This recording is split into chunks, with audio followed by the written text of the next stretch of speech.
Hello. How's it going? We're going to see if we have a live video up and running or not. We should. We should be fine, but I don't see it yet. So I'm trying to figure out exactly where it goes in terms of videos or something. We'll get this done in a second. So, in general, whenever I start these off, I'm always a little uncertain exactly how quickly this starts. I got nothing as far as a live video. It says I'm live, but it says I'm live. I think we're good. I'm just not seeing this, unfortunately. Let's see if we can get popping over here. There we go. We're good. We're good. Okay, cool. It took a little longer to figure out than before. Let's go ahead and make sure the volume's down to nothing over here. We should have our chat up and running. We should be good to go. Let me put this on this side. How is everything going? Sorry about that. How's everything going this morning?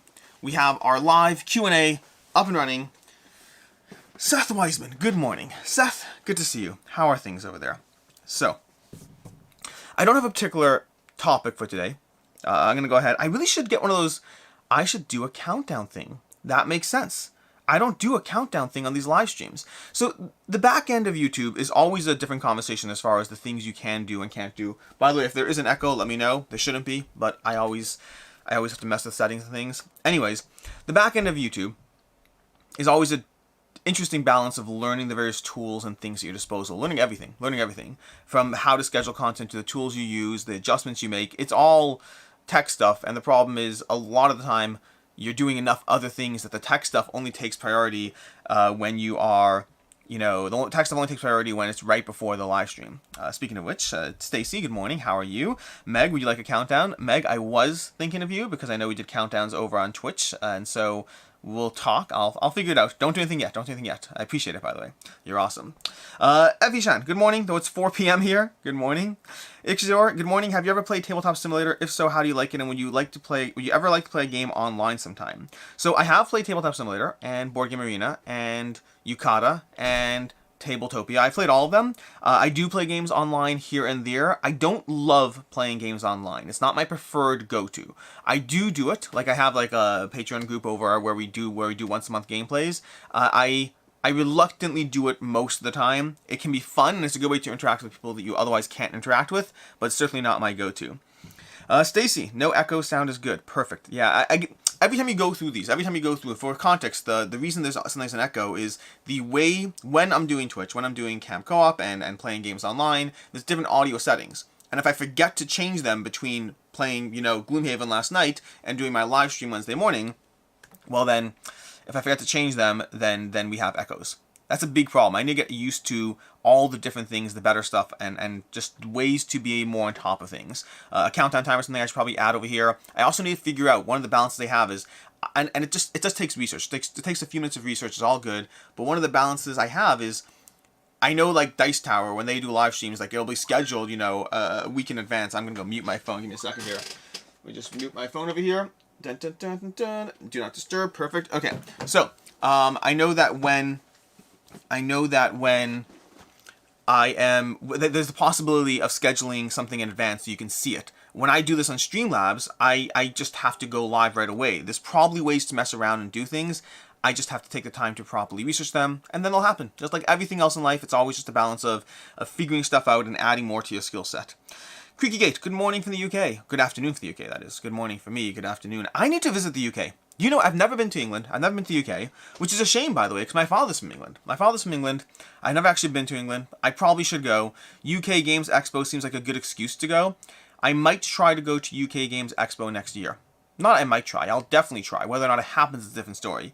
There's all these international conventions are always harder. Essen, UK Expo. Someone just told me recently about a big convention down in Mexico. Apparently it's very big. But yeah, I would love to do all these things in different ways. There's one in Toronto coming up soon that I might try to make work, but I don't know. I'm going to keep adding to the conventions I go to. It's just fun, frankly. D-Globy, good morning. Would like to see a playthrough of Madara at some point. What are the chances of that happening? Well, I need to play Madara first.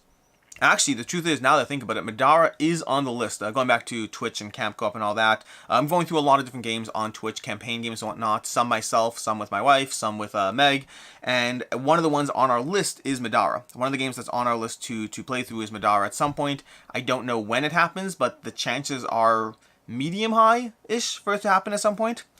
We have Wolfie. Hey, Uncle. Hey, Uncle, it's a Tara. What? No. A Tara? Is that really a Tara? Like, really a Tara? No. Okay, cool. Oh, it is a Tara. Wow, Atara, how's it going? How's it going? Good to see you here. Creakygate, have you played any more Bardsung? Has your opinion changed? I have not played more Bardsung. Bardsung is a... And for context, Atara, just to loop you into the conversation, Bardsung is a game made by the same people who made Horizon Zero Dawn that Yehuda loves. So, same company, okay? But just to tie things together. Bardsung was fun, but the grind was too much, and eventually it felt like it was a chore, and it was a chore to a degree. It's one of those games that I kept playing because I wanted to, I went far enough into it that I wanted to cover it, so I kept playing it at a certain point. I like Bardsung, I do. Too much grind for me, and I didn't feel the need to house rule that one.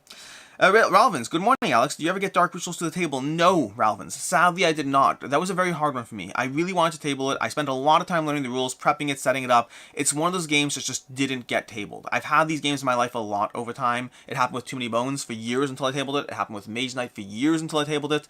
Some games, I just try, and I set it up, and I read the rules, and I try to get to the table this time, and I try to get to the table next time, and all these things happen, and that just doesn't happen sometimes. And with Dark 8, it happened, unfortunately. Dark Rituals. So hopefully it'll happen in the future.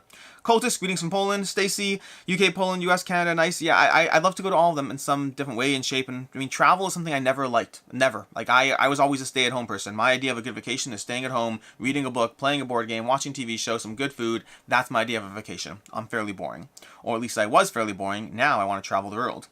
Successful Geek, how dare someone gift me a sub to a Twitch channel when I wasn't around? Yeah, Successful. For the record, I was offended that they gifted you the sub, unless you're the only person left without a sub, in which case, how dare you? Ify-chan, do you do these live streams regularly? I haven't seen them before, I just now happened to see the notification. Yes, Ify-chan. So right now, I didn't used to do live content in a regular basis. I used to do it very infrequently, like every 2 or 3 months or something like that. But then I quit my job, and I do this now. And so I figured that part of the give and take is more live content. I like live content of the channels I like watching. I like being able to hop in Board Game Ramblings and Dice Tower, in Devin Talks Tabletop, whoever. I like being able to hop into live content and then having a conversation with the people there. So that's something I enjoy. And so I started doing this on a regular basis, 10 a.m. every Wednesday, unless I'm traveling or something's happening. Like, for instance, 2 weeks from now, I will be traveling, so the live stream will be on Thursday, 10 a.m. Okay, that's going to be in 2 weeks. Okay, just for context, so you have an understanding of what's going on. But, yeah. JF Dukeson, just want to ask, have you played Spirit Island with Jagged Earth? I have not. I have read the rules for... No, I haven't even read the rules. I read the rules for Branch and Claw, I think. I haven't read the rules for Jagged Earth yet. I need to get Branch and Claw first, and then I'll get to Jagged Earth. I love the base game. I just should, at some point, play the expansions. Rex Ross, why are your videos so long? Any chance you can make them shorter? So, Rex Ross, to answer your question, they are variable in length. My videos in any given week range from as short as 13 to 14 minutes generally, to on the high end around an hour. That's the general range. I would say the more common range is the 20 to 30 minute range, but it depends on what you're watching. If you're watching a review, it's between 13 minutes to 20 minutes generally. If you're watching something more topical, it's usually around 20 minutes. If you're watching my weekend review, it's usually around 35 to 40 minutes. And if you're watching my to back or not to back, it can be 40 minutes to an hour. So, if you want short form content, make sure to go ahead and head over to CrackandCo. There'll be a link down in most videos, not my live streams. I don't have links there. I should probably. But in most of my videos, there's always a link to CrackandCo, which is the other channel that I do together with Jesse from Cracklope. And if you want short form content, well, that's why that channel exists. Every single video is 10 minutes or less guaranteed. We have not crossed that line once in hundreds, maybe hundreds? 100 plus videos. Let's go with that. Successful Geek, this time next week I'll be deep in gaming at Dice Tower. Enjoy! Enjoy, have fun. I hope you have fun with it. GS24, good morning. Christian Martinez, hi, can you give me tips on becoming better at teaching people games? Yes, let's do the fast version. I've been saying this for 2 years now. I want to do a video on how to teach games better. But it's such an important topic that I just keep pushing it off because I'm like, I want to do it well, and I'm always worried I won't do it well enough, and so I keep pushing it off and never doing it at all. There's a sign I saw once saying, better done than perfect, which is a good sentence because it's better that something's done than that it's not done and it's perfect. So I should embrace that at some point and do this video. The short version that I'll go with, the short version of, I'm so behind in the chat, aren't I? I'm so behind. We'll find in a second. Anyways, the short version of teaching a game is the way I have found consistently works for me. Everyone's different, everyone has their own thing, but the most consistent approach I have is, here's the game, here's the high level approach to what the game is, like high level. Like let's pretend, you know what, let's grab a game I know and let's go through it. What's the game that's on the shelf next to me that I could work with? Okay. we're going to use Marvel United, okay, just because it's right here. Now, this is an easier game to teach, to be fair. Then again, I'm trying to teach it on a live stream, so it's fair is fair.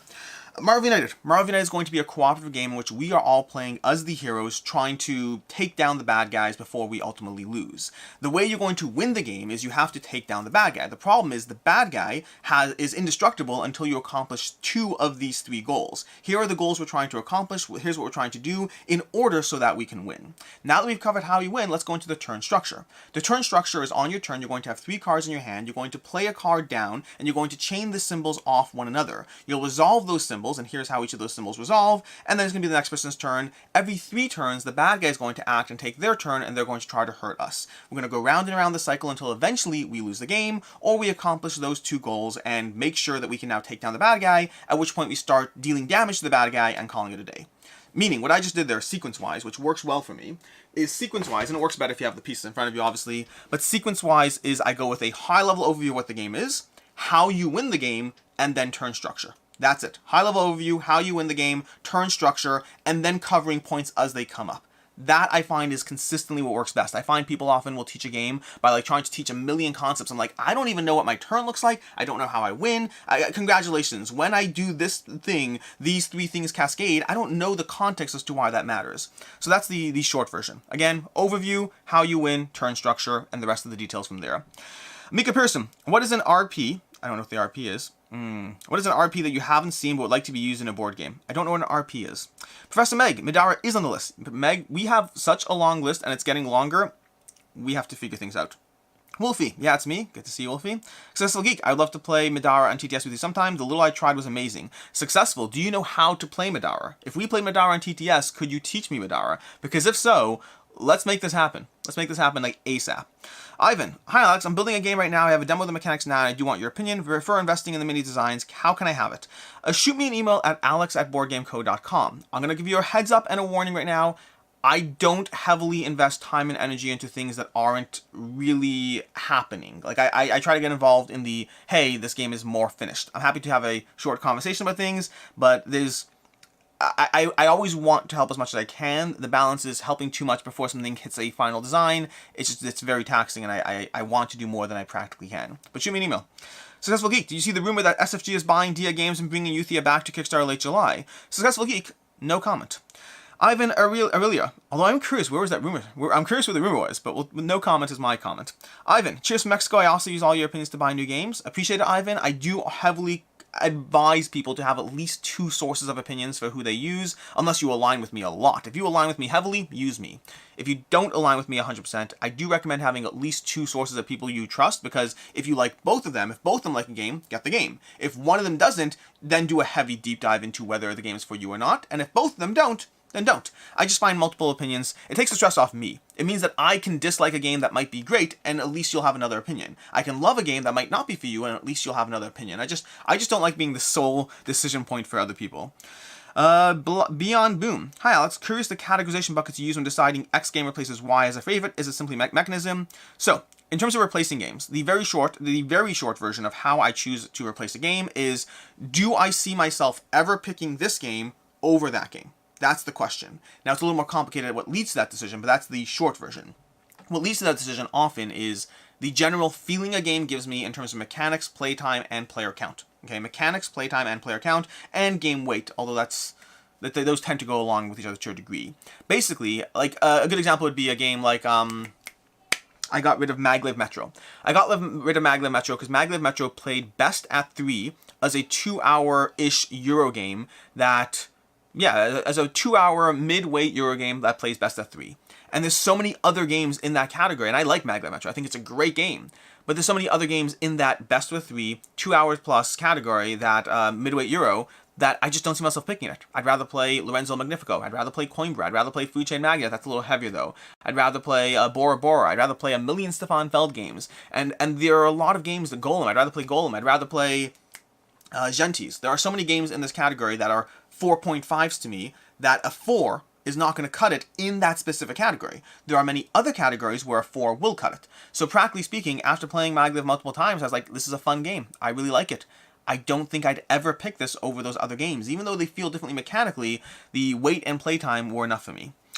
Dun dun dun. Roland Britis, please rank best player counts for Terraforming Mars and Ares Expedition. For Terraforming Mars, 3, period. There's no other better player count. 3 is the best player count. I mean, my opinion, obviously. Ares Expedition, I think, is more flexible. I like Ares Expedition 2 to 4. I don't know if I played it at 5. I have to double check that. But 2 to 4, I like Ares. It's fine. And solo, even.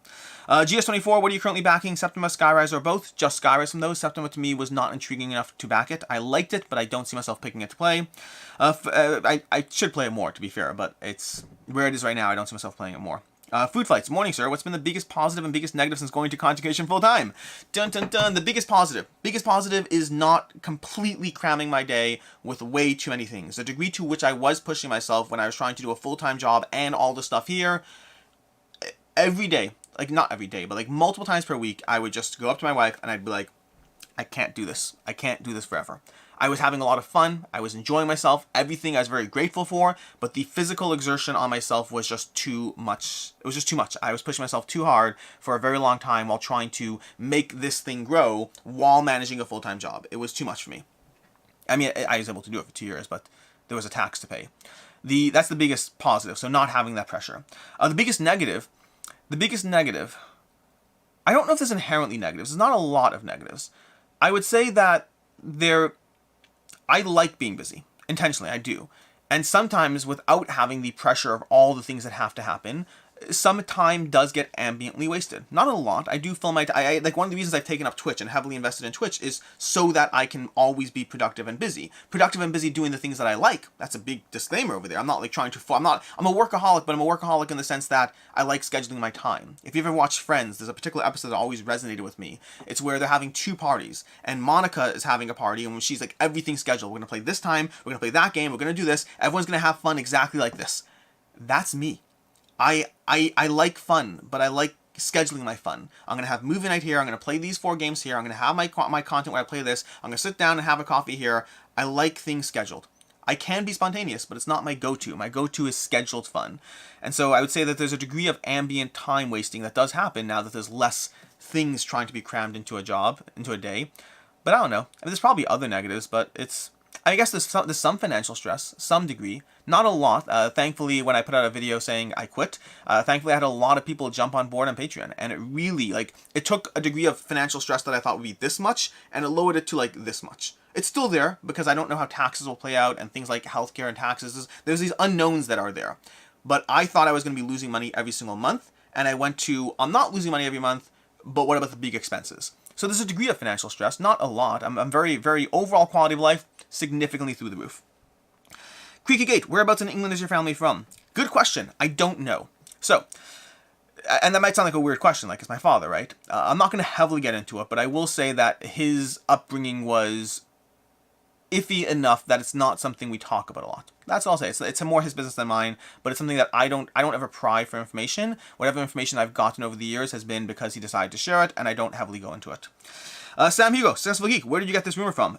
Yeah, successful. I am curious where you got this rumor from. Also, no comment. Zalbo, top 3 most liked heroes in Too Many Bones. Duster's my go-to. Past that, I like everything that I like every hero I've played in Too Many Bones so far. Duster is my personal favorite, but also the first one I played, so it might be just the first one I really learned and the one I played the most easily. DGloby, like your ramblings and unboxings, how about some live any magic tricks? Ooh. I think I just in a video that's going up next week. This is just because I have a gimmick here. But in a video, I do this for a video that's going up next week because one of the questions and conversations is about my other hobbies. So I just do stuff like this. And just unbelievable. We can do that again with other ones too. If we just grab another one over here, just taking this over here and just grabbing this over here and this. There's things you can do as far as magic tricks and stuff that you can play with. There's other things too as well. There's a limit to what I can do just completely unprompted on camera. So that's what you get over there. Garthen, what's your favorite upgraded board game component? I'd have to think about it. I apologize. Successful Geek, Sam, Twitter screenshot of a press release for tomorrow. Wow, these leaks are not good. Craig DePhillis, any luck recently tabling Xayah? Love the game, but end up selling it. I just reviewed Xayah, so yes, I've been tabling it. I do want to table with the expansion. That's something that I want to play solo campaign. Sean Shiggins, why are moths' wings so powdery? I don't know. Stacy, I think you can now start saying I changed my job to something that you love because you are no slacker. Yeah, I didn't quit my job, granted, but it's everything's contextual. I definitely not slacking. I agree with that. Re-Xbox, I do watch you both, love both channels. Yes, so the Crack and Co will be the 5. I'm so behind. How far behind? I'm gonna have to start going through this. JF Dukeson, do you have any plans someday to make a gameplay with Marvel Zombies? Ooh, Galactus scenario. Yeah, I would. I like Marvel Zombies a lot. I'd be happy to do gameplays, and if there's a demand for it, I'm happy to do Galactus as well. Stacey Everdell, progress over perfection. Yes, better done than perfect. I'm so far behind. Wow. Ivan, which is your favorite mini? I don't know. I'm not going to answer that one. Chris L, surprised you didn't weigh in on the King of Average drama. I was hoping for your opinion, as you usually don't shy away. Was it because you had one of the guys on your channel doing the week? So, Chris, here's a short answer. I'm going to never catch up with the chat for the record, because these questions are the fun ones for me. For context, Chris, I try to only weigh in on drama if I think that there's something useful I can add to the conversation. I don't like drama for the sake of drama. That's not my thing. I like drama, and I don't mean I like drama is the wrong term. Drama is good for a channel. Drama is good. It does in some way bring more views, more eyes, and I could put out a video called, King of Average versus Spotlight, and yes, it would get a whole lot of clicks. And I think that drama is good for a channel. It is. At the end of the day, it is. I hate saying it. Drama is good for a channel. Negative content brings eyes. Clickbait content brings eyes. Drama brings eyes. It's good for a channel. But I also don't like wading into drama if I don't think I'm adding something to the conversation that is in some way positive. When I wade into drama, it's because I think that what I'm saying brings value. I thought about the King of Average thing, the King of Average Spotlight situation. I thought of it. I have opinions. I do. I have lots of opinions of them. But I didn't feel that what I had to say was useful enough to be willing to wade into a cesspool just because the cesspool is profitable, if that makes sense. All drama is a cesspool. Like, the idea, it bothers me to no end, the idea that I can weigh into a conversation that is negative and I profit from that. It's an icky thing to say or feel or do, but I do it if I think it's useful. So if you have another question, I'll answer it, because I don't shy away from questions. But when I say I don't shy away from things, it means I'm not averse to doing it or engaging with it if I need to or if it's beneficial. And if you ask me any question on a live stream, not any question, but I try to answer anything. I will note you didn't ask a question, so I'm not answering the fact that you didn't answer a question. You just said you're surprised I didn't weigh in, so I'm addressing that. Tyler Beck, I saw that you're going to be at the WSBG in Vegas in September. Have they said yet you'll be doing a booth, a table, or just walking around? Tyler, I will be one of the commentators on a game. Like, oh my gosh, the robber just got placed on the tile and stole some stuff. Scaringy, what's your favorite Star Wars game? I should know this, right? Do I have any Star Wars games? I mean, Star Wars Rebellion is amazing, but it's a game I wasn't going to play, so I got rid of it. It's just too long for 2 players. Christian Martinez, is Glow on the list? No, it's not. It's on the peripheral list of games I'd like to try, but not on anything active. Steve Koslowski. Hi, Alex. Have you tried Massive Darkness 2 yet? No, I'm hoping to unbox it with my son today. We shall see. I'm so far behind. Oh my gosh, I'm sorry. Stephen Wida, what's your opinion of Britwalda, and where do you think this will fall into the top area control games? Stephen, I do not like the graphic design of Britwalda. I do not like the miniatures of Britwalda. I think Britwalda might be a great game, but I'm not pulled in by it enough to try it. I'm judging it by the cover to a large degree, but I'm not currently pulled in by Britwalda. Successful. I'll teach you. I'm no expert, but I know enough to teach Madara. Great. Successful. And I'm seeing Meg below. Don't forget to invite me. Adam, let's have a conversation. Me, you, and Meg. We'll make this happen. It'll bump up our whole playing is faster. Juan, in your opinion, must a game be heavy to be a top game? No, Juan, not in the slightest. I do think a game that is heavy has higher potential to be a top game. It's just the nature of complexity. Inherently, the nature of complexity is the more complexity you add, the more potential for greatness. But potential is the key word, not actuality. Let's take the most simple game possible. Okay, if I flip this, let's say a coin. If I flip a coin, heads I win, tails I lose. That's a single decision point with a complete degree of randomness. Inherently, that leads to just not really an enticing or appealing game. The more decision points you add, the more decision points or interesting little mechanisms you add, the more potential for growth. There's just no potential for growth in flipping a coin. So I do believe that the heavier a game gets, the more it has room to impress, to be incredible, to be amazing. And I think the more the hobby grows, the more the simple things will have already filled the simple slots doing what a simple thing does well. Which is why we do often see complexity for the sake of complexity, because as you have things like El Grande, which is elegant and pure and simple, but has already been done before, to become the next El Grande, maybe you have to add 14 more rules to actually stand out and be different. So in terms of potential, yes. In terms of actual, we'll see. Anyone else excited for Skyrim board game getting delivered in the next few months? I didn't realize it was being delivered in the next few months. I'm not excited for it because I have so many games that are in my backlog of campaign games I want to play. I'm making progress in them, not enough. Patrick, salute Alex. Have you ever played Star Wars Legion or Marvel Crisis Protocol? No, I have not. I tend to be averse to games that are more mini-based, more like rulers and miniature systems and assembling minis and all that kind of thing. JF Dugason, hoping you could play SI with Jagged Earth expansion this year. If so, it'll rise to your top 10. Wasn't Spirit Island in my top 10? It might have been like number 10 or 11 or 12. It's up there. I love Spirit Island. But I need to play with both expansions. Creek Gate, did you back Shul? I did not back Shul. Cecil Geek, Professor Meg, definitely. Great. This is happening. The best thing that's happened today, by the way, for context, the reason I play Gloomhaven is because of one of these live streams. So now the reason I play Madara will be because of one of these live streams. These live streams are very good for me. Daria Sebi, hi Alex, greetings from Istanbul. Are you going to Spill Lesson this year? Sadly not. It conflicts with some holidays. Just it would be a very bad timing for me. Hopefully next year, but it depends on the schedule. 900, hey Alex, as a fellow TM lover, my number one, do you have a go-to expansion that's not Prelude? We keep meaning to try an expansion, but just default to playing the base with Prelude since we love it so.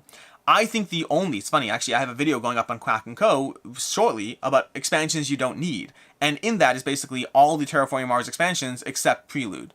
So I haven't played Venus Next, to be fair. From the other Terraforming Mars expansions that I've played, I think they're fine to own and they're not bad, but I've yet to play one that I feel is essential except for Prelude. To me, it's Terraforming Mars and Prelude essential. Hellas and Elysium as a board, to have variety in the board, is my next pick. After that, they're not bad, I just don't think they're essential in the slightest. Dun dun dun. We have Paul. Hello, Alex. Have you played Wonderland's War or Monsters on Board? Not yet, sadly. On my list. So many things on my list. KM Reviews. Are you playing in the World Series of Board Gaming? Are you practicing? KM, I will be playing 7 Wonders. The reason 7 Wonders is because from the games available in the World Series of Board Gaming, some of them are on days I can't play. On Saturday, I wouldn't be able to play anything. And then some of them are going to be on the days that I'm commenting, and I can't play the games if I'm commenting that day, and I just can't bog myself down. Like, on the off chance I actually win, I can't bog myself down for the whole day because I'm doing stuff at the convention. So I chose 7 Wonders because that's a game I could play 4 or 5 times in a day and still have it be just a part of my day, and I'm decent at 7 Wonders. Decent. Not amazing. Like, I don't expect to win. This is not like, I don't play games competitively, I play games for fun. Within my group, I'm good at 7 Wonders. Within a group of people who think they're good at 7 Wonders, that's a different conversation. Tyler Beck, have you been playing any Dune Imperium? I love Dune Imperium. I played it 3 weeks ago maybe, and then I broke out the expansion rules to read the expansion rules, which I then read. I'm now prepped to play the expansion. Haven't played the expansion yet. Would love to do so soon. Sam Hugo, Alex, if I become a patron level 2, would I get to know what game you give your Kickstarter guarantee of patron? Level 3, because living in Germany, I still find it interesting just to know. So I need to update my Patreon levels. I had a Kickstarter guarantee concept where I guaranteed a Kickstarter would hold its value. The practical aspect of it is I did it for like a year plus, and it was an intriguing concept, and I had people ask me questions about it, but nobody actually took me up on it ever. So I kind of stopped doing it, because the idea was I'll say, hey, I guarantee you that you can sell this game for more than you paid for it. And it's a concept that I did like once a month or so, but no one ever took me up on the guarantee, so I just stopped doing it. Dustin, will you be doing a review of Ark Nova? Yes, I just need to play it more. I've only played it once, I need to play it more. It will happen at some point. Mika Pearson, sorry, I mean IP, especially a theme or movie or universe you like to see in a board game. Yeah, I've answered this question before, but not today, but before. BioShock by Awakened Realms. I want to see that happen. Cam Reviews, what's your final thoughts on how the Castle Burgundy Kickstarter turned out? Did you back it? If so, at what level? I did back it, all in. I haven't heavily looked into it. I know that they did enough things that I wanted, and I didn't look into it to be more critical or interesting because that was the week that I was at Origins and I was very busy. Louis NG, what are some of your interests outside board games? Watch next week on, I want to say Thursday. Next week, Thursday, I did a video called Tabletop Tag. This is from Jenna Rose from the Board Game Garden. She called me out to do it, so I went ahead and did it. I answer a whole bunch of questions in that video. I'll be timestamping the various questions, so you can jump to whatever point you want. But one of the questions is my other hobbies. That's why I do magic tricks on that video. Bennett Ghosty, just want to say hi. Hi, how's it going? Scott MC, any thoughts on the disappearance of Paquetto, publisher of the Minton Games? Yeah, that's tough. I don't have an easy answer here. So Paquetto, for those who don't know, and I haven't followed this recently, so I'm like 2 weeks behind this news, but Paquetto seems to have disappeared off the face of the planet. Seems to, at least as of 2 weeks ago. It's not a good look. It's not the first time a publisher has done so, and the nature of the world we are in now means it will happen more. I don't have magical answers as to know when a company will fail, because most of the things I would have done in the past might have worked in the past. They don't work nowadays when the whole world changed. Companies will fail. Companies will hold your games hostage. Companies will ask for more money. The world changed. We don't want to acknowledge that, and we want to point fingers and say, hey, it's your fault. It's your fault the world changed. It's your fault that you screwed up. I don't know if I want to be held accountable to that. If I was in that situation, if I'm doing something based on how the world operates, and then the world shuts down, folds under, pandemic spreads across the world, we have countries invading other countries, and the world just falls apart, I don't know if I want to hold somebody else accountable for not seeing that happen. Is it frustrating as a backer? It is, absolutely. But like, whose fault is it? Theirs? They shouldn't have sold something they couldn't guarantee? Okay. Have you ever made a decision or made a commitment? Have you ever told someone I'll be there in 10 minutes and something terrible happened and you were there in half an hour? Or terrible is probably a loose term, but I'm saying something happened. We can't always anticipate the future, and it's very easy to point a finger and say, well, it's your fault. You made the promise. I've made promises that I've had to break in the past, and so have you. So that's the tricky part. Harves, how's it going? Good morning. Good morning. Besides Snapships, which games would you consider to have the most toy-like minis and or components that you could easily have your kids play with unsupervised? Snapships is definitely one. There was a line of... I lost the chat at this point because I'm so far behind. I'm actually not as far behind as I thought. I'm behind. There was the line of miniatures that were standees. I can't remember what they're called, but there were standees that were very art-based that were just meant for like Dungeons and Dragons and things like that. As far as letting my kids play unsupervised, I let all my kids, well, not my youngest, I let most of my kids play with any game with miniatures unsupervised. They know the rules. They know they're not supposed to break them. They've only broken like 2 or 3 miniatures in the years I've been doing this. And that's such an easy price to pay. Like, we worry about things that will happen, and that's fine, and things will happen. But 2 or 3 broken miniatures that can be repaired and glued is an easy price to pay to be able to share the love of board gaming with my children across 3 years or more, 5 years. It's been a while. So that's there. Jeremy Young, what's your first board game that you played that led you into the world of board games? Small World. I always forget if it's Small World then Stone Age or Stone Age then Small World. I believe it's Small World then Stone Age. Zalbel, really happy you chose a Europe-friendly live stream time. Yes, I'd say that's intentional, but I just chose 10 a.m. Steven Schreiber, popping in to say hello. Gotta get to work. Steven, by the time I got to this question, you probably already missed my answer. But thank you. KM Reviews, do you know anything about Andromeda's Edge? I do know things about Andromeda's Edge. Andromeda's Edge will be visiting Cleveland to do a fun little thing with me and Quackalope and potentially some other people. I believe Meg's coming as well. Some other people have been invited. I don't know who's showing up, but so yes, I do know about Andromeda's Edge. Jeremy Young, do you play solo games? If so, what's your favorite solo game? I do play solo games. Favorite solo game, off the cuff, possibly Wild Ascent. Possibly, I'd have to think through. Wild Ascent is possibly my favorite solo game. There's a lot of solo games that I really enjoy, but Wild Ascent might be up there. Eric, best token card trays you have used. Best token or card trays. Not a lot that stand out inherently. That don't know.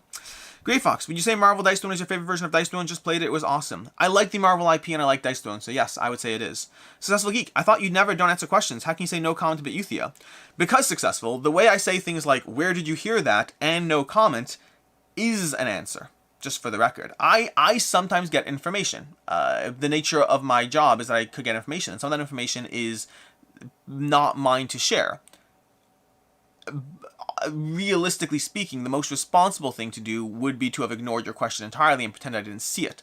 But the closest thing I can do in light of the question is say, oh, I'm so sorry you saw a screenshot that in some way led you to believe something. I have no comment about that situation. Steven Schreiber, King of Averages clickbait. Steven, that is not incorrect. So I'll dabble in this one. I'll dabble in this one. This is a tricky one. Clickbait is one of the most complicated... I should do a video on this. I should do a video on this. I should. But maybe not. I don't know. The problem is I'm friends with people who do clickbait, so it makes it... And I've done clickbait. For the record, just to be kettle black, let's get this out of the way. I have certainly engaged in clickbait. Certainly. One video I did was called Tom Vassell is Wrong. I felt bad about that video after, and I actually unlisted it. It still exists. If you have the link, you can find it, but I unlisted it. It's the only video I've ever unlisted on the channel. It was basically... I called the video Tom Vassell is Wrong, and it's a response to a Board Game Breakfast where he's like, I don't like the TV show Loki. And I was like, it's funny for a board game channel to say Tom Vassell's wrong, but really I'm just talking about Marvel. It was funny to me. I like the joke. 90% of people like the joke. Based on the dislike ratio, 9% of people did not like the joke. Anyways, I have engaged in clickbait. I have. I try to do so infrequently when it's entertaining, and the biggest thing, and this is where it's tricky, it's not actually clickbait if the content matches the title. So for example, recently I did a video title called My Biggest Disappointment of the Year, or something like that. It was about Blood on the Clock Tower. That, I saw some people calling it clickbait. That's not clickbait. That is legitimately, completely my biggest disappointment in gaming of the year. It was my most disappointing gaming experience. A title that invites the user to click is not clickbait. A title that goes more confrontational than the content, or adjusts or tries to prey on negative emotions that aren't actually as accurate, that's where you get into clickbait, where you try to present a reality that isn't true. Blood on the Clock Tower was my most disappointing gaming experience. Whether you like that or don't like that, doesn't matter. That, yes, you want to go with titles that are actually going to draw people in. That's an important part. I should do a full video on the subject, honestly. I could ramble about this forever. It is important as a content creator to get people to watch your videos. It's just called doing your job well. The tricky part is what lines do you go to do so, and what lines are you willing to cross. Clickbait is very complicated and tricky. It is very complicated and tricky. The question is, how far down that rabbit hole are you willing to go to pull someone in to make them more likely? If I think the content is worth watching, I want you to watch the content. How can I get you to watch the content? Well, I can go with a more what's the word for it? More problematic title. I think that people who lean to clickbait will often try to say, well, no, the content does back it up. Even right now, I just said that about myself. The content backed it up. I'm saying that. I'm defending myself. I think a lot of people will defend themselves too, saying, no, this is what's going on.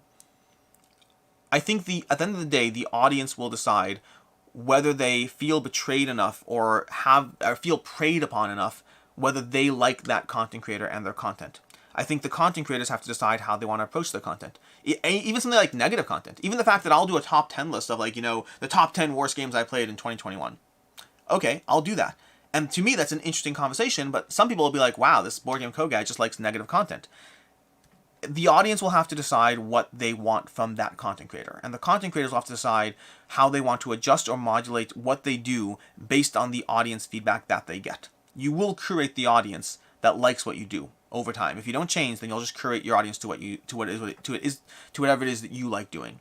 But yeah, so King of Average, in my opinion, does engage in content that is more clickbait than I would do, or that I approve of, or that I like. I like Michael as a person. I like him. I enjoy talking to him. He has a lot of things to say that are very useful. He and I have different viewpoints on things. We know that. We talk about that. But yeah. Mace, what's your favorite coffee? I'm not a coffee snob. I like coffee. I like coffee as a concept. I like all coffees. It's like, I'm just not a snob, which is weird, right? Creekygate, do you think there will be a reprint of Clue Left May Die? I have been thinking that there'll be a reprint of Clue Left May Die. Not a reprint, a next season or a retheme to Marvel. For a long time, I've been thinking that. I do not have any insider information about this. I just believe it will happen. But I haven't been right yet, so until I am right, we'll see. Louis and NG, do you think that King of Average deserves to be kicked out of the group? I don't know the answer to that, Louis. That's a good question. The ultimate question is, did he break rules of that group? If he broke rules of that group, then yes, he did. If he didn't, then no, he didn't. That would be my opinion. I think if you're running a group, you can't run it. Well, you can do what you want. I think if you're running a group, you shouldn't run it based on your personal desire to kick people or not kick people. You should run it based on, did they break group guidelines? If KOA broke any group guidelines, then I believe yes, he should be kicked out. If he did not, then I believe no, he should not. Doggy Dog, why do you think games like El Grande don't get reprints? I don't know the answer to that. I mean, most games do get reprinted over time if you give them enough time, but, I mean, hey, maybe we'll see an El Grande deluxeification from Awakened Realms. I kind of want that now. DGloby, my daughter, 12, just saw you in the live stream, and immediate reaction was, wow, how many board games does this guy have? Too many. Too many. You don't even see the rest of this room. This is one shelf. This goes all the way around the room, and it's a big room. Raj, hi. How's it going, Raj? Casey, what was the game that got you into board gaming past what is mainstream? I think I answered this already. Stone Age and Small World. Stacy, I saw this recently with social media. Many IPs become games. What games would you like to see become a movie? Oh, interesting. Cthulhu Left May Die. I like Cthulhu Left May Die a lot. I would love to see Cthulhu Left May Die made into a movie. Sir Crocky, Massive Doctors 2 unboxing. Yes, please. That is hopefully being filmed today, not going up today, just to be clear. Grey Fox, I watched KOA's video on shipping and I'm still confused. I feel like some companies handle shipping in different ways, but I totally trust James Hudson's point of view and his area of expertise in shipping. I wouldn't say I trust anyone's point of view. I will say that I have talked to enough companies. What's the date? Today's Wednesday. Okay, fine. I'm realizing I have a scheduled thing next week, whatever. I have talked to enough companies that I do not believe companies are lying to you. I believe shipping prices are extreme and that they are out there. I believe it's entirely possible that a company has a cheaper shipping price and that things will follow. There are companies going under left, right, and center. Even the experience of Poketo. We're seeing this happen a lot. And so I just don't think companies are lying to you because they're going under. Are some companies potentially lying to you? Maybe. Am I willing to assume that based on what information we have? Not in the slightest. To cast aspersions on somebody and to call them a liar, a thief, and whatever, I would need a lot of evidence for that. Constantine, hello there. Have you seen yesterday's launched Kickstarter for Company of Heroes? I haven't. Is there a launched Company of Heroes Kickstarter? If there is, can someone post the link because I would really, really like that. Jeremy, see you soon. Jeremy, I am looking forward to seeing you, sir. I would love to see you at Gen Con. I know I just saw you, but it wasn't enough. Bandit, might be asked already, but got a tip on how to teach games like Descent Second Edition to people who never played board games. That is a very specific question that I'm not going to answer here. It's too specific. I answered a little earlier about how to teach games. Yours is too specific to a single game. Creaky Gate, if you ever come to the UK, reach out. Creaky, if I ever come to the UK, you will know on the channel ahead of time. And if I don't remember to reach out, my email is alex@boardgameco.com. Shoot me a ping. We'll see. Grey Fox, are you close to reviewing Wonderland's War? The game has been gaining a lot of hype since release to backers. No, I need to play it. It's been on the list. There's like always some games that are high on the list, and it's there. We'll see. Ross Thompson, have you ever done a camera setup live creation video? I can't find one. How are you interested in making one in the future? I'd love that. I have not done a camera setup video creation video. I did do a studio tour. So if you want to try, it's close enough probably. Ross, Google on the channel, a BoardGameCo studio tour. I think it's kind of what you're looking for, and let me know if it isn't. Geeks Gaming, any plans to do a Gen Con expectations video? I do. I actually do plan on doing that. I don't know if I will, but I hope to. And the channel, Lord of the Board, can't wait to meet you at Gen Con. Lord of the Board, my chat just scrolled straight to you. It wanted to see you. Lord, I haven't interacted with you yet. I'd love to see you, man. I'd love to see you. Let me go back up to where I was in the chat. Dun, dun, dun, dun. I'm so far behind. I'm so far behind. So far behind on the chat. Meg, all the best plans are made doing live streams. Yes, Meg. I'm content with this Madara plan. Otto Lycon, look forward to see your thoughts on Madara. Same. Brian Sherlock, BoardGameCo question. What's your opinion on Stars of Akairos? Just hit #1 on BoardGame Hotness. I played Stars of Akairos 3 times last week. I like it. I like it a lot. I don't know where it lands for me. Like, it's being compared to Gloomhaven in Space, which I agree with completely. I think I prefer Gloomhaven easily, but I need more time with it. I really like Stars of Akairos. My opinion is positive. How positive, we'll have to play more and find out. Michael Snow, would you ever do a look-back series of videos evaluating your crowdfunding predictions? Yes, I actually have a video coming at some point called Top 10 Games I Was Wrong About. Spoiler, Frosthaven is on that list. Also, I'm wrong about more things with the state of the world changing, but that is what it is. I'm still wrong. JF Dickerson, do you agree that Ark Nova's top 5 all-time best board game material?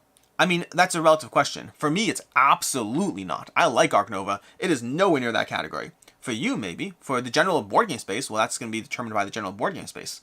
Jeremy Young, favorite publisher? Ooh. Orange Nebula. That's an instinctive answer, but Orange Nebula. I mean, honestly, it's a little tricky to answer because Orange Nebula is 2 for 2 on games that I love. I believe I've given both Orange Nebula games a 5 out of 5. That's the only publisher that has that consistently high rating. Granted, it's only 2 games, but I mean, still pretty solid company. Lotus Moon, any thoughts on Sanction 5 Sacrifices? I am less excited about it now, having not loved Kingdoms Forlorn and having not played Kingdom Death Monster. So it might be great. I don't know if it's for me.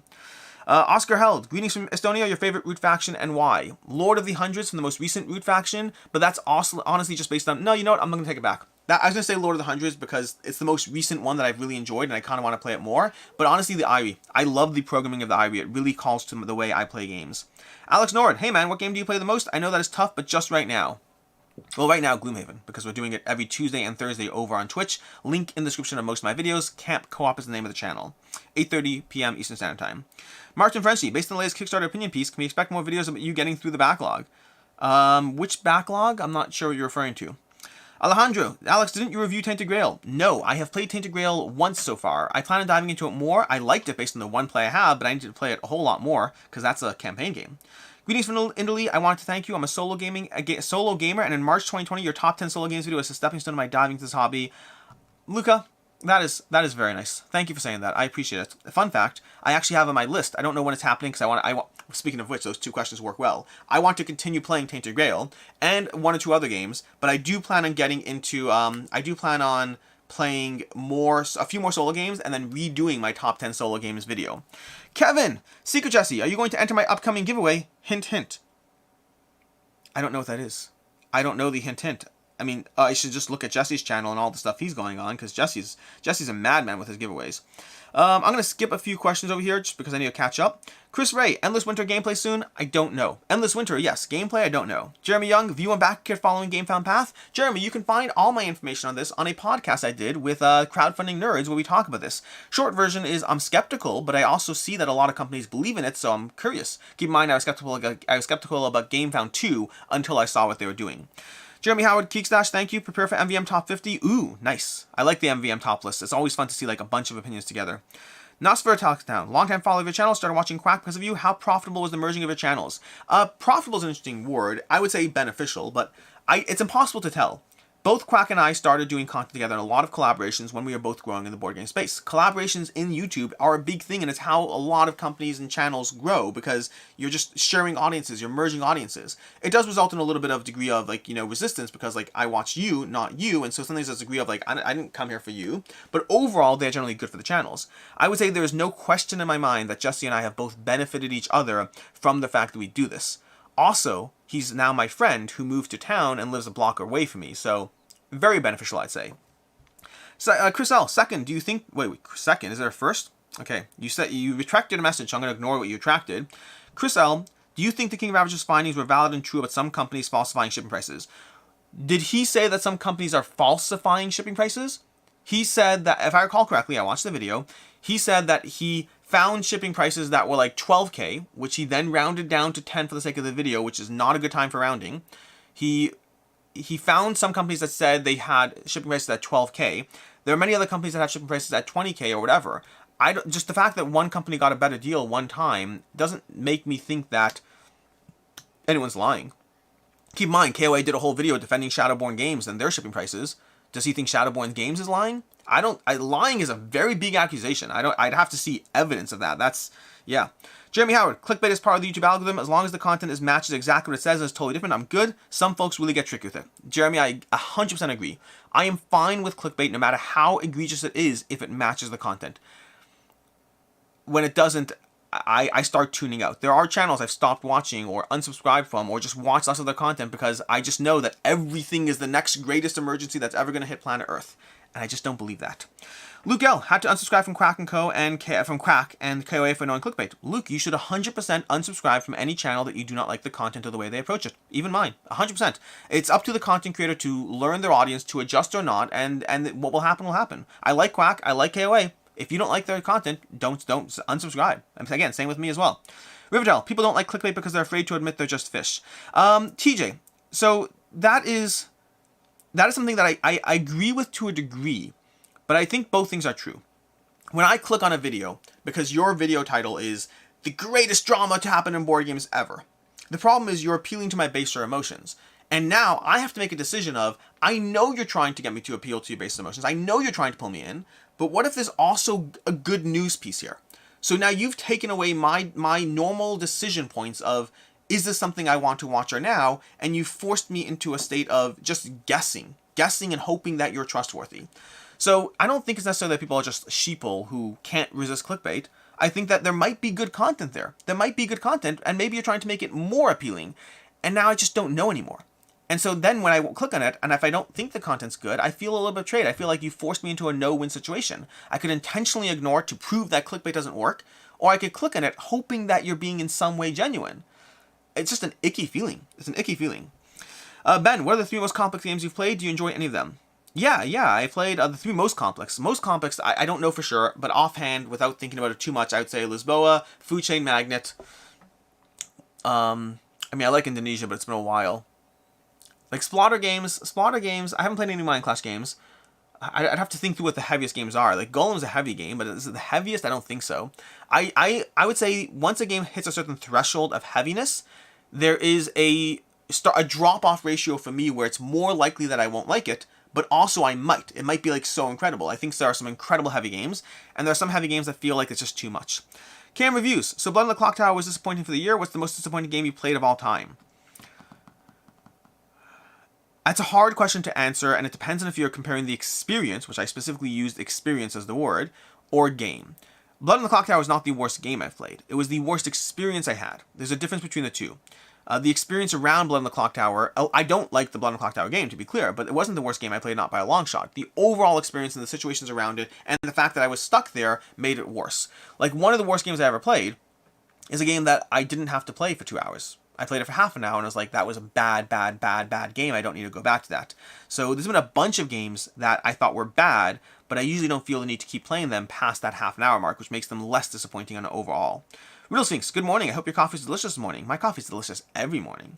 Alan Brown, KOA had Wokehaven as a clickbait title. Jesse hasn't done anything that offensive. So, Alan, that just goes to the conversation of every content creator will have their bar of what they do. Again, I have my bar too. I will use titles that some people have called clickbait. I don't think they are most of the time, maybe once or twice, but everyone has to decide what they're comfortable with and everyone has to adjust based on their feedback. Fox, or everyone has to choose whether to adjust and accept the consequences of not doing so.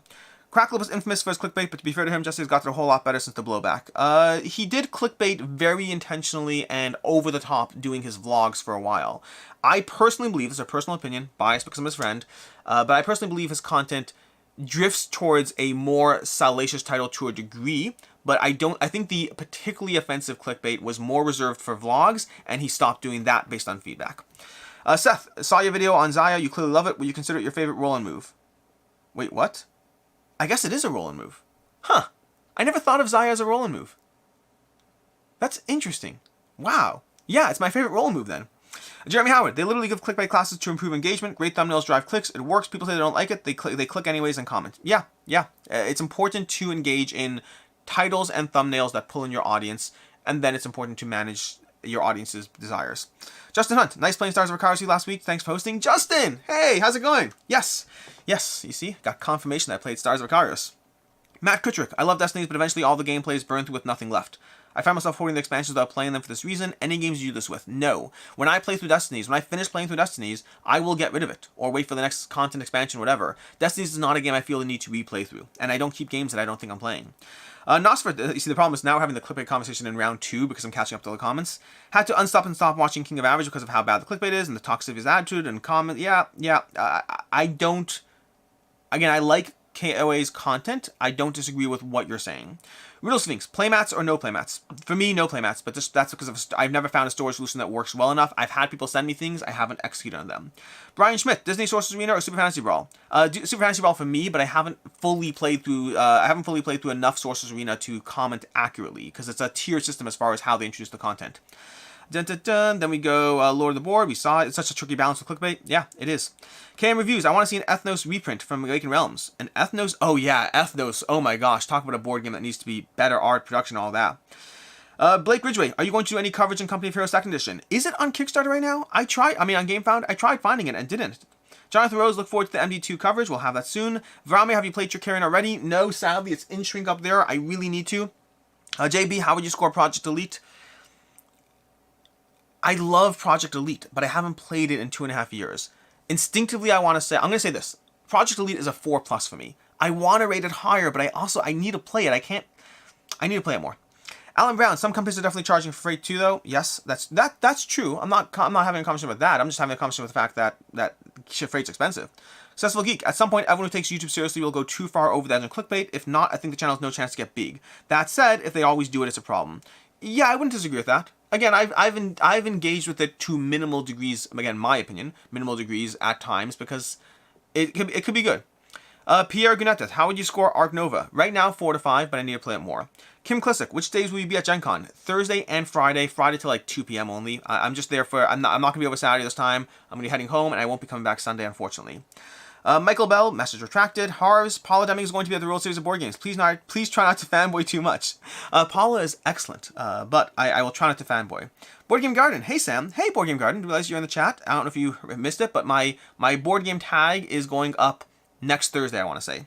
Daniel, what is your most played game when counted in hours? Cthulhu Death May Die. Almost certainly, I'd have to check my app, but almost certainly Cthulhu Death May Die. Although Gloomhaven is getting a run for its money. Gloomhaven might overtake us soon. Wow, playing Gloomhaven twice a week might mean it overtakes. Andrew, Eldorado Games, The Age of Atlantis, recent Kickstarter update with a revised price and requiring another $5 shipping. Games are arriving at distribution centers shipping right away. Thoughts? I'm not sure what you mean by thoughts. A bunch of companies have had to do this. Orange Nebula just did this. Eldorado Games did this. Companies are going to ask for more money. It's not fun. Andre, I feel like we're hearing the elusive Alex trying to speak fast. The elusive? I'm always trying to speak fast. DDC Raven, what do you think about the Flood and Kickstarter? It looked like a newer Catan-type game. I was intrigued by the Flood, but not intrigued enough to back it. Blake Ridgway, any recommended app-based or app-assisted games? Yes, Through the Ages. Through the Ages. Definitely that one. Alan Brown, Arc Nova is already number 7 on Board Game Geek and will pass Terraforming Mars. Alan Brown, I personally find that offensive, but I respect the fact that my tastes are not everybody's tastes, and I can still love Terraforming Mars as much as I always have, regardless of what people like. Creaky Gate, Vindication or Unsettled? Vindication, but it is close. It is close. Cam Reviews, have you tried Sorcerer's Arena? I have, but I need to play it more. Alan Brown, oh Kevin, we're so far behind. I'm going to scroll down to the bottom and see what we're up to. Let's see where we are. Dun, dun, dun, dun, dun, not the very bottom. DF, why is there a bunch of questions skipped? I've been sitting here waiting. DF, post your question again. I've been trying to keep up as much as possible. You are all too much, which is awesome. Thank you. Raymore, didn't you play Septima recently? That's a Mind Clash game. Yes, sorry. I did play Septima. I haven't played any other Mind Clash games. That's that. You're right. That's, yeah. Knoxville have to head out thanks for the live stream and stop uploading so much. You need a break, good sir. Knoxville, I like what I do. I'm sorry. Press a Meg, I gotta go keep chat clean. Oh boy, now I'm glad I slipped to the bottom because Press a Meg's the mod right now. Alan Brown, I think Command charged people for freight. Older debt is a strong accusation. I think Command charged people for freight. So if what you're saying is you think Command raised their prices to charge people for other things, I mean, again, you'd have to find the proof of that to some degree, right? That's what you'd have to find, because to just throw out accusations casually like that is just, it's iffy. I don't want to be accused of something with no proof to back it up. You can assume all you want. Maybe you're right, but like just accuse randomly just feels iffy. Red Viego, so any thoughts on doing a video on your top 2 for every category? No, it's a little too scattered to do a video like that. Fire Chicken Reviews, time to add the non-clean chat. Vanessa Rinaldi, everybody talks about shipping costs, and while it's not fun for me, the VAT on top of what makes it go into Kickstarters. Yes, the VAT's talked about less because I think people recognize that VAT is what VAT is. It is frustrating, it's annoying, nobody likes it, but like there's a degree of like no one's going to blame the company, at least not yet. We kind of got over it. It was very quick. You can't blame the company for, following the laws. What are you supposed to do? But the shipping is much more vague, and so it's easier to assign blame. And assigning blame makes us all feel better because it feels like there's a problem we can solve if we can assign blame. So it's trickier. Harry, hi Alex, greetings from Austria. Hey Harry. Let's see, Bryce, Professor Meg, good morning. Aaron and Susie, hi all, running late, successful week. Meg is leaving, summon the boys. I'm in the middle of the boys, do not summon the boys. That is tricky. Creaky Gate, Cthulhu Left May Die or Machina Arcana? I love Machina Arcana. I love Machina Arcana a lot. Cthulhu Left May Die, every time. Do you have a favorite CGE game? Lost Ruins of Arnak, almost certainly. I'd have to check my rankings, but probably Lost Ruins of Arnak. Will you play any more Tidal Blades 2? When it comes, yeah. It's just not here anymore. We played through all the scenarios that they gave us. Cam Reviews, what's the longest you ever waited for a Kickstarter? I think it's been close to 5 years and counting for Cthulhu Wars. I think the longest for me is the Everrain. And it's showing up soon, I believe, but the Everrain, I believe, is the longest. Ball Guy Games, Company Affairs is on Kickstarter. I linked earlier in chat. Okay, great. I will try to find it. That's helpful. Thank you. Fun Sam, Ancient Blood, Vampire Hunters, Massive Darkness. Which do you prefer? I haven't played Massive Darkness, so I assume Massive Darkness, but I haven't played it yet. Well, I played the original. I like the original. That's why I assume Massive Darkness 2. Also, just a heads up, 10:57, which means we are going to close up shortly. Cam Reviews, do you like the Mind Management app? I need to play the Mind Management app. I need to. I've heard good things. I need to play it. The Board Game Garden. Yay, I'm glad you're doing the tag. Yes, it was on my list. I saw the tag from the very get-go. It was absolutely on my plan to do it. I just finally filmed it. The question is always when it fits into the content and the schedule. So I believe next week, 12 p.m. is probably when it's going up. On Thursday. Luke, any pet peeves or crowdfunding projects that might push you away from backing? Any pet pensions that might convince you to back? So pet pensions is, I hope I'm saying that right, I'm probably not. I love it when a company says, here's reasons not to back this game. I love it. Psychologically speaking, by the way, it works too. The anti-sell is a big deal. Humans, by their very nature, are confrontational. When you tell me one thing, you say, clean up your room. I don't want to clean up my room. I might have been about to clean up my room, and now I don't want to. I don't know why I'm talking as if like I'm a teenager living at home again, but whatever. We are confrontational. We push back. We resist. Psychologically speaking, it is a good thing. If you pop into a Kickstarter, you're like, reasons why. Here's like 10 reasons why this Kickstarter game is not for you. It might give people legitimate reasons why not to back it. It might. If you're like, oh, it focuses more on the multiplayer than the solo. And as a solo game, I'd be like, oh, well, that's a good reason not to back it. That's possible. But a lot of people see that, and there's a degree of trust that you have, and there's a degree of resistance of, don't tell me why I shouldn't back your Kickstarter. So I love it when a company does that. As far as pet peeves or crowdfunding projects, I have a lot, but they're mostly small. I would say that a big one I think is when I can't really get a good sense of the gameplay from the campaign page. If you force me to watch videos to figure out what the gameplay is like, I don't love that. But there's a lot of the pet peeves I have are more smaller and don't necessarily eliminate me. Bad art, I guess. Bad art. I put out a full video on why I will not back games with bad art. It's not that I won't get games with bad art, it's I won't back them. I have to play a game. To me, it's mechanics over everything. Over everything. But when I'm making a judgment call about to back, a game with bad art will definitely push me away. Barry McKenzie, Brass or Barrage? I have to play Barrage. I've read the rules, haven't played it. Brass is going to be picked there. We have, did you back the new campaign from TMB? Yes, I did, absolutely. TMB is one of my favorite games. Any thoughts on doing a video in your top 2 favorite category? Didn't you ask that already? Did I just skip your question? I apologize. I think I answered the question already. Do you think Mind Management will end up in the top 100? Yes, I have been very clear that I believe that game will end up in the top 100. We just need more copies available so that, because it's a numbers game. Fire Chicken Reviews. In news, Keyforge was acquired by Ghost Galaxy. That is interesting. Thank you. The Bruiser saw a new season from Roxley, Dice Stone Christmas in July. I do not have any inside information. I'd say no comment if I do. It's on my list of things to mention in my week in review, but I don't know anything about it.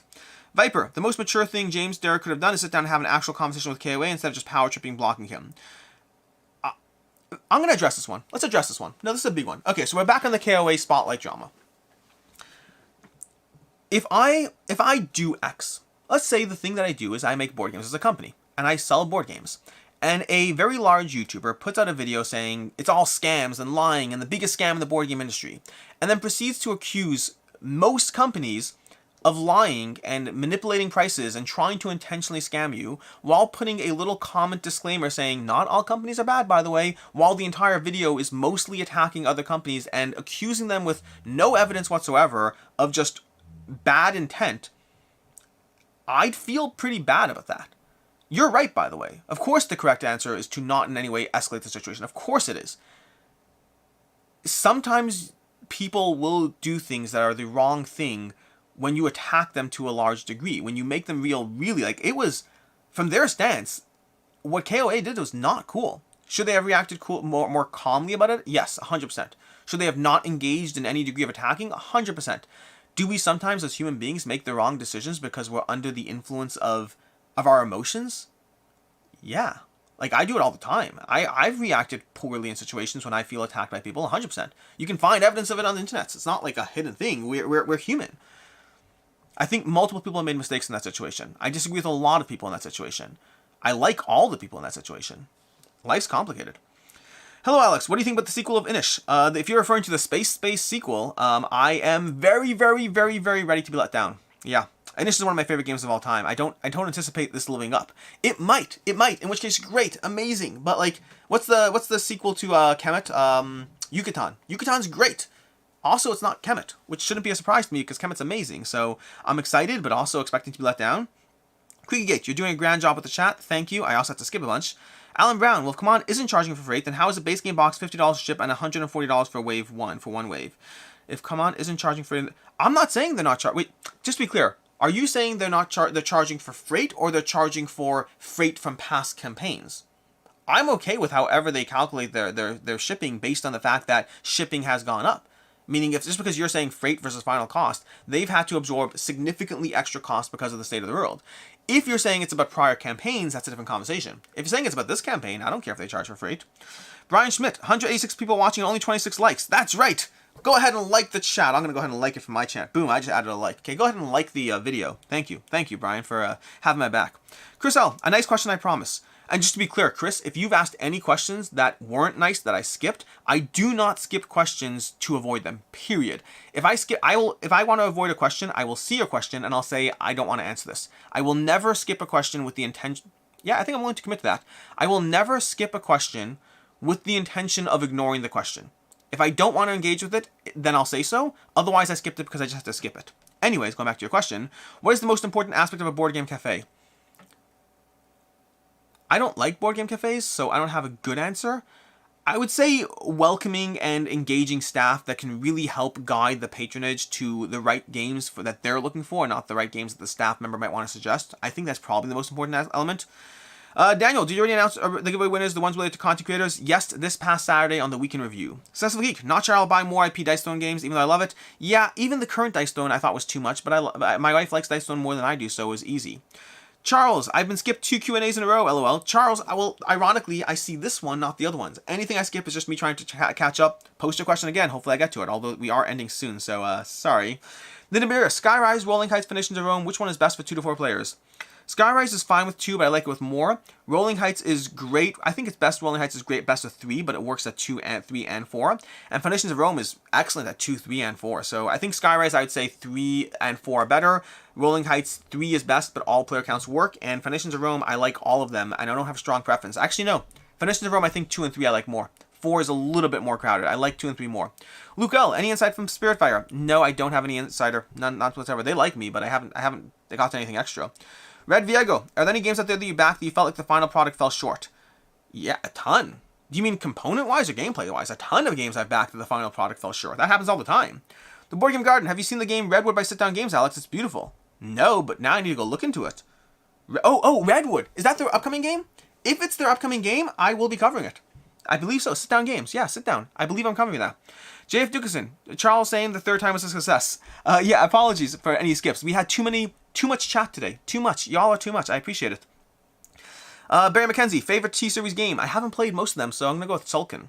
Fire Chicken Reviews, there's a sequel to Inish. Say what? I need to look at that. Yes, there's a space-themed sequel to Inish, for the record. This one I actually knew about for a while. I just saw that they announced it officially yesterday. I'm excited, but nervous. Your Long Shadow. All right, gotta finalize my command thing. Board Game Dave. Board Game Dave, good morning. Everyone should go subscribe to Board Game Dave. His content is amazing. Also, the Board Game Garden and Professor Meg and who else? Lord of the Board and Man vs. Meeple. I'm trying to think of everyone who's been in the chat. Board Game Dave. Hey there, Alex. The video quality is fantastic on the stream. What camera are you using, if you don't mind me asking? I am using a Lumix GH5S. I have it fed into my computer so I can do the whole live stream. So it's not a webcam. It's a $3,000 camera. Sorry about that. But yeah, the Lumix GH5S. Dave, for the record, my email is alex@boardgameco.com. Reach out anything about any time whatsoever. Anything whatsoever. Jeffrey, hi Alex, where did you get your card holders? Card holders? I don't know what that means. What card holders? What are we talking about here?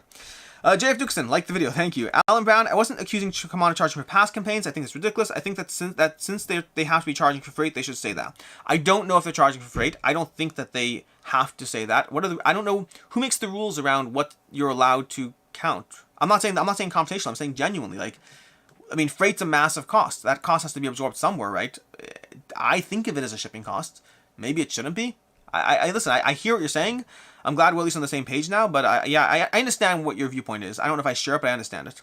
Red Viego, I feel like just blocking KOA was the correct play. When people try to defend themselves in arguments, it doesn't always help. Human psych is weird. Also, chat is behind, so topics loop. Yes. So, well, that part I know, yes. But anyways, going back to that, yes, 100%. Blocking is almost always the right call. Almost always. If you're not going to be able to engage calmly and rationally, just block and move on. I didn't say I agree with the decision. I said I think the decision was a mistake. But I understand making mistakes when you're attacked. I understand that. It's very, very hard. Like, nobody here in this chat should ever want to have on them a mob of people who are attacking you, who think that you're scamming them, who are just overall against you. It is not a fun feeling. It's not. The worst part, you want to know the worst part of being a content creator? Having to mentally separate and shut down the people who vocally don't like you. Because mentally it's hard. Yes, congratulations, I have 40,000 subs and a lot of people who like me and watch my videos and love me, and it's so easy for the mental psyche to ignore 100 positive comments and focus on the one guy who's like, oh, I can't stand your videos, you mumble, you're garbage, your content's a waste of time, I don't know why people watch you. And that can stick with you. And it's a muscle you have to work on. I've gotten better at exercising that muscle, 100% I've gotten better, because I've had to. Because the other choices that I learned to hate my life because of what I do, and I don't want to hate my life. But it's hard. It takes practice, it takes work.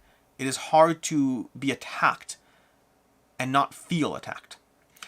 Julian, hey Alex, a while ago you talked about companies charging a refund fee for cancellation. Recently I was asked to pay 25% of fee for Witcher Old World, which I found insane. Ouch. Yes. So I am on board with refund fees. I am. It's a longer conversation, but I am totally fine with a fee in place. Meaning, even past whatever they lost. Let's say it cost them 8%. I'm fine with them charging 12%. I really genuinely am. There's a maintenance cost, there's a work cost, there's a labor cost to actually dealing with refunds and these things, and it's not always easy. Customers on a regular basis will ask for things thinking it's just whatever, and the company has a cost to the thing you're asking for. But 25% does seem high. I will give you that. It seems very high. I would not agree with that. Fire Chicken Reviews. Come on game questions, turn on dark lights. Speculation the next Kickstarter game. How much more Zombicide can we take? Apparently still more, although nothing will beat Marvel Zombies for quite some time. As far as the next game, I don't know. So I'm going to speculate Marvel Death May Die. I'm just going to keep guessing that until I'm right. How about that? Blake Ridgway, any recommendations for board game shelves? I like the Calyxes. I do. That's what I go for. There are others out there, but I just use the Calyxes. Vermore, just had a vision of Martin Fowler asking for thumbs up over heavy cardboard. Wow, how far behind am I? Have you received your copies of Patrick, have you received your copies of Guards of Atlantis? Yes, I have, and I filmed an unboxing that was interrupted by my 2-year-old, so that will be mildly entertaining. Riddle Sphinx, I was going back to Skyrise and your recommendation, then the Great Wall Pledge Manager opened and Summit launched on GameFound. Good luck. Your Long Shadows, how long do you get your hands on Everrain? I hope soon. They're starting to ship. Successful Geek, what is your favorite programming game and what's a good one to help my wife learn? Mechs vs. Minions. Love it. And it escalates nicely. Mechs vs. Minions. Amazing game. Your Long Shadows, space themed. Ooh. Bald Guy Games, Company of Heroes is $5.52. Yeah, Company of Heroes is not cheap. JF, best programming game is Mechs vs. Minions. Boom! JF, you and me. We got this. We got this. And it's laid out that non-board game. JF, you and I should be friends. Board Game Dave, makes sense, looks fantastic, and thank you so much for your answer and support anytime. And Dave, yeah. How excited are you for The Witcher Old World? Very excited. If you watched my recent look back video, I was so excited about it that I was like, I'm excited. I'm just excited. And that's hard, by the way. Sometimes you play a game, I should really be ending this chat now, but whatever. Sometimes you play a game, and time moves on, and feelings get a little weaker, and over time you're like, yeah, I did love that game, and I do hope it shows up. I am so excited for The Witcher Old World to show up. So excited. Board Game Garden. Redwood is a game with nature photography theme. Same artist as Batoku. I'm excited to see more about the gameplay. Yep, we'll see. Your Long Shadows. Some would say face should be calculated to production cost. I understand that. I do understand the argument, but to me it's semantics. Do I care where it shows up? Do I care if it shows up in production or shipping? Like, I believe all costs that go into getting a game to your door should go into the cost of the game. I do believe that. So why should I care where it shows up? I don't know. Wendy, Mechs vs. Minions is an awesome programming game. We are all friends here. Jeffrey, hi Alex, I meant to say card organizers. I still don't know what you mean. What card organizers do I have? Am I missing something? Your Long Shadows, brains are stupid like that. Your Long Shadows, good you're conscious of it and pushing back. Yeah, it is. It's work. Rodney Smith is very good at this. He genuinely sees the positivity far more than negativity. For me, it's a mental exercise. It's a frequent reminder. Because the numbers add up, by the way. Like, if you go on Reddit, Reddit's a toxic place. But, like, when there's a common thread about me on Reddit, the thing that gets to me, that I have to remind myself not to, is not that someone said, oh my gosh, the BoardGameCo guy, I have no idea why anyone watches the content. That doesn't get to me. That doesn't. It's the 47 thumbs up on that comment. And you're like, whoa, 47 people cared enough about that to be like, yeah, I get that. And that's fine. It's a numbers game. I'm not going to be for everyone. It's just it's weird as a human being to see that public reminder that you're not for everyone, that people don't like you. It's weird. Again, it's totally fine. It is everything is all good. Think about all the people in the public spaces that you don't like. Every politician. I mean, politicians have hate left, right, and center. I'm fortunate. But yeah, it's all good there. I'm getting a text from Austin. Okay, cool. I'll have to get a look at that in a second. I should be done by now. I'm going to start skipping some questions. Okay. Did Beast put a stake in Fear of Dracula? I haven't played Fear of Dracula, so I don't know yet. Red Viego, how long does BoardGameCo go without play before you decide to remove it from your collection? It's not a matter of time, it's a matter of why has it not been played that long. There are some games I haven't played in 3 years, but I still understand why they haven't been tabled, and I know I'll table them again. And then there'll be games that don't get played in 6 months, and I'm like, I had the opportunity to play you, and I chose not to. Maybe you should go. DeBruiser, I know you're not the biggest apologist of the game. I tried Destiny with my wife. She loved it. I love Destinies, and I did not like Mansions of Madness, for the record. So I don't love app games. Destinies was an exception to it. Martin Vinek, did you see the latest ISSI Vanguard unboxing? I saw it existed, I did not play it. Apparently, according to a BGG threat, Forbidden Stars is getting redone with a new IP. What IP would you like to see for the new version? I don't know. There's not a lot of space themes that I really care about. Pedrick, man, I'm so jealous of Forbidden Stars. I really want to play it. Can you probably do a few videos about this beast of a game? I need to play it more. Forbidden Stars is a game I don't play that often.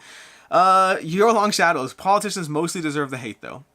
This is like a conversation that I should not get into when I'm 12 minutes overdue on the live stream. Politicians deserve the hate. I don't think anyone deserves hate. I don't think anyone deserves hate. I think we lump people down to the single aspects of who they are that we don't like. And we forget that humanity is complex and opinions are complicated. And most people think that they're doing the right thing. Not everyone. Some people know they're scumbags.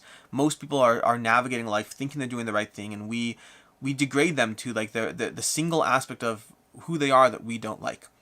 I'm not defending politicians. I do think politicians are not the bestest. I think it's easy to, and this is part of the problem with discourse nowadays in general. You see someone on the opposite, like, again, even now, let's just wade into it. Roe versus Wade. Everything going on with that right now. You see someone on the opposite end of the spectrum as you. You see someone who has a different opinion. Whatever your opinion is, think of the person who has the other opinion. And then they're terrible.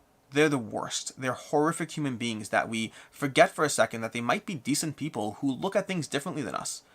And it doesn't mean that you can't disagree with them. You could disagree with them left, right, and center, but we devolve people into these singular aspects of something they said or did that doesn't align with ourselves, and we cut them off. We just completely cut them off.